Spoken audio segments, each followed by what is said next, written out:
வலைக்கம் ஃப்ரெண்ட்ஸ். இன்றைக்கி நம்ம சேனல் என்ன பார்க்க போகிறோன்னா கறி பீன்ஸு போட்டு பொரியல். வாங்க வீடியோக்குள்ளே போகலாம். இப்போ அடுப்பு பற்ற வச்சுக்கலாம். சட்டி அடுப்பில் வச்சு சட்டி சூடாகட்டும். அதில் ஆல்ரெடி கொஞ்சோண்டு எண்ணெய் ஊற்றிட்டேன். டப்பா கழுவு போட்டதுனால அந்த இருந்த எண்ணெயை ஊற்றிட்டேன். கொஞ்சம் நெய் ஊற்றிக்கலாம்.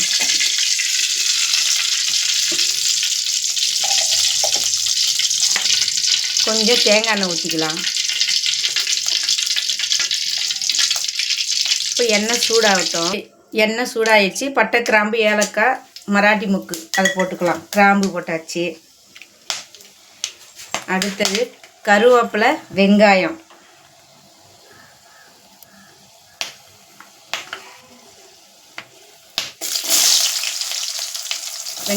தக்காளி, பச்சை மிளகாய், கருவேப்பிலை எல்லாம் போட்டாச்சு. அது அந்த எண்ணெயில் வதங்கி வரட்டும்.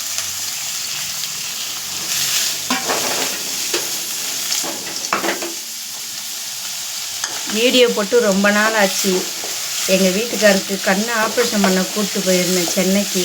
அதனால் வீடியோ எதுவும் போடாமல் இருந்தேன். இப்போ தான் வீடியோ போடுறேன். இன்றைக்கி எங்கள் வீட்டுக்காரர் தான் சமைக்கிறாரு.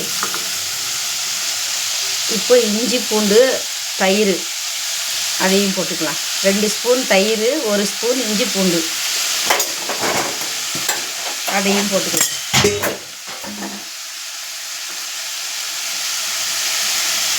இதெல்லாம் போட்டு வதங்கி வரட்டும்.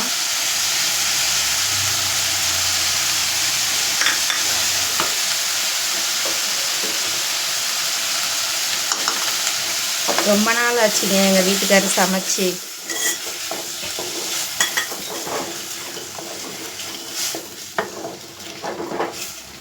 இன்னையோட கரெக்டாக 1 மாதம் ஆகுது.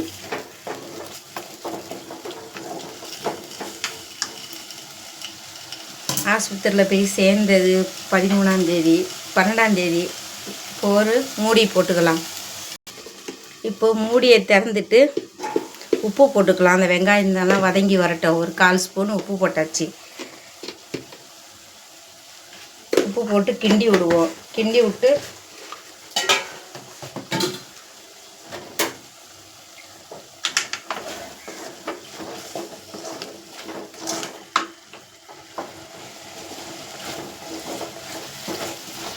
உப்பு போட்டால் கொஞ்சம் சீக்கிரம் வெந்துடும். நல்லா கொலைய வெந்து வரும் பாருங்கள். அதுக்காக தான், மற்றபடி ஒன்றும் இல்லை. எப்போவும் நான் உப்பு போட்டு தான் சமைப்பேன்.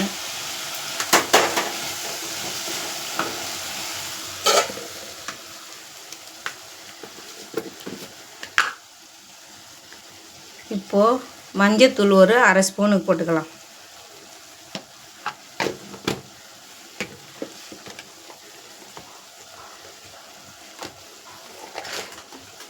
சீரகத்தூள் ஒரு 1/2 ஸ்பூனு.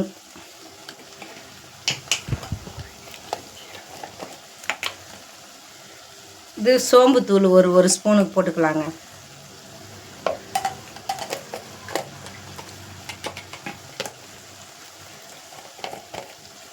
இது சீரகத்தூள்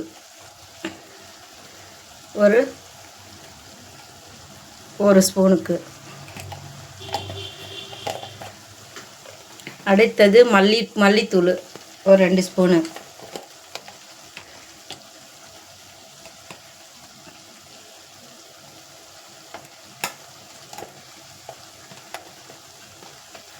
மல்லித்தூள் 1 ஸ்பூன் தான் போட்டிருக்கேன். மட்டன் மசாலா ஒரு ஸ்பூனுக்கு.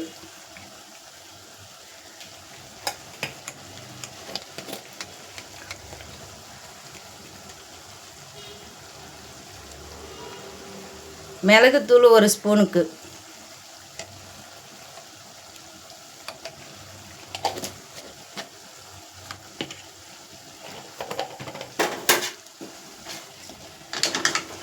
இப்போ இது எல்லாத்தையும் போட்டு நல்லா வதக்கி விடுவோம்.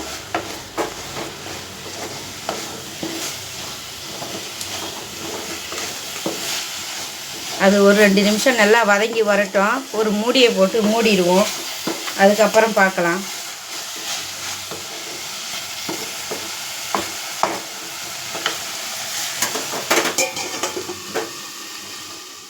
இப்போது மூடியை திறந்து பார்க்கலாம்.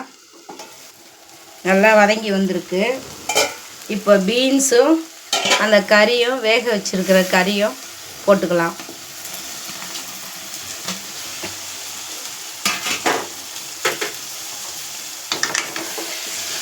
போட்டு நல்லா கிண்டி விடலாம். இப்போது ஒரு கிளாஸ் தண்ணி ஊற்றிக்கலாம் அது வேக வைக்கிறதுக்கு.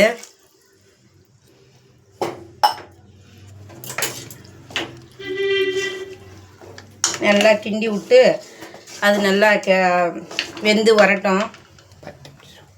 ஒரு 10 நிமிஷம் நல்லா அது வெந்து வரட்டும்.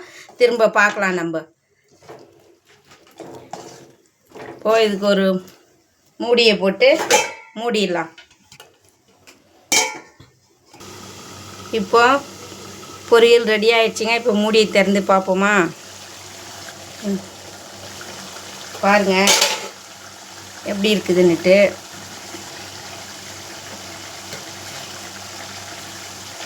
இது வெறும் மிளகு, சீரகம், மல்லித்தூள், சோம்புத்தூள் மட்டும் போட்டு செய்கிறது. உரப்புக்கு தான் மிளகுத்தூள். இதை அப்படியே சாப்பாட்டுக்கு போட்டு சாப்பிட்லாம். இட்லி, தோசை, ரொட்டி, சப்பாத்தி எல்லாத்துக்குமே தொட்டுக்குன்னு சாப்பிட்லாம். இதை தொட்டுக்கூட அதை அப்படி தான் வச்சு சாப்பிட்ணும். சரிங்களா? அவ்வளோதாங்க, ரெடியாக ஆகிடுச்சி தொட்டுக்க. இப்போ அடுப்பு ஆஃப் பண்ணிக்கலாம். பிடிச்சிருந்தா அடுப்பு ஆஃப் பண்ணிக்கிறேன். பிடிச்சிருந்தா சப்ஸ்கிரைப் பண்ணுங்கள், லைக் பண்ணுங்கள், ஷேர் பண்ணுங்கள், பெல் ஐக்கானை கிளிக் பண்ணுங்கள். என்னுடைய சேனல் சப்போர்ட் பண்ணுங்கள். நெக்ஸ்ட் வீடியோவில் பார்க்குறேன்.